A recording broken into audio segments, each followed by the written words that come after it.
हम लोगों ने ये निर्णय लिया है कि 5वीं में और 8वीं में हर प्रयास करने के पश्चात यदि डिटेंशन करने की आवश्यकता पड़े तो डिटेन किया जाए, लेकिन उसमें यह भी प्रावधान किया गया है कि 8वीं कक्षा तक किसी भी बच्चे को हमारे स्कूलों से निष्कासित नहीं किया जाए।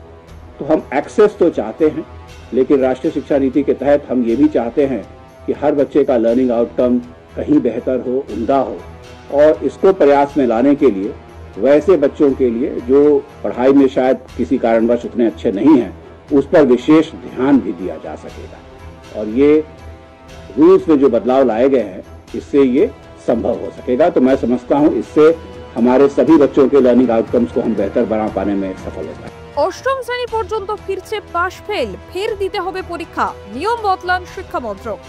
ক্লাস 8 পর্যন্ত ফিরছে পাশ ফেল, নতুন শিক্ষানীতিতে পরীক্ষায় পাশ ফেল প্রথা নিয়ে বড় সিদ্ধান্ত কেন্দ্রের।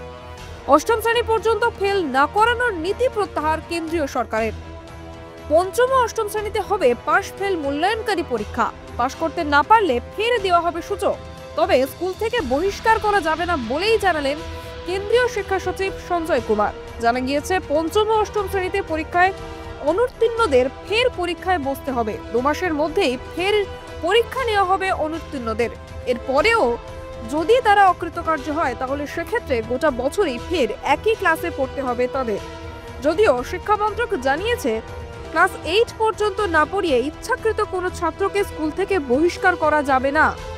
2010 সালে কেন্দ্রে ইউপিএ সরকারের আমলে শিক্ষা অধিকারের স্বার্থে অষ্টম শ্রেণী পর্যন্ত ফেল না করানোর সিদ্ধান্ত নেওয়া হয়েছিল। যদিও সেই আইন সংশোধন করে এদিন শিক্ষা সচিব জানিয়ে দিলেন শিক্ষার মনোনয়নের জন্যই অষ্টম শ্রেণী পর্যন্ত পাশ ফেল প্রথা ফিরিয়ে আনার সিদ্ধান্ত নেওয়া হয়েছে। আপনি দেখছিলেন কলকাতা দর্পণ, আমি সারিয়া। প্রতিবেদনটি ভালো লাগলে লাইক, কমেন্ট ও নিয়মিত আপডেট পেতে সাবস্ক্রাইব করতে ভুলবেন না। নমস্কার।